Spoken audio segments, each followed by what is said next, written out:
जय जोहार संगवारी हो। तो आज हरे हमार शादी के सालगिरह है ना। हमार शादी ला आज 5 साल पूरा कंप्लीट हो गए। और 5 साल कैसे कंप्लीट हुई से संगवारी हो पता ही नहीं चली से वह। तो संगवारी हो शादी के वीडियो तो डाल चुके रहे है ना। तो आज सालगिरह के दिन सोचो कि कुछ पल और डाल देते है ना, ताकि आप मतलब थोड़ा सा याद आ जाए, मतलब भी याद आ गए है ना।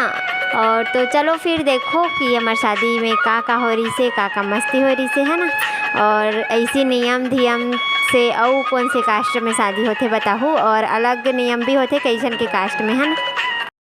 तो संगवारी हो ये हरी चुरमाटी के है ना। तो चुरमाटी आहे वह अभी हमार मन के तो मोर में बने रही से मोर दीदी ढेरहीन और बुआ बने रही से दीदी में, मतलब दोनों सिस्टर के शादी हुआ रही से था।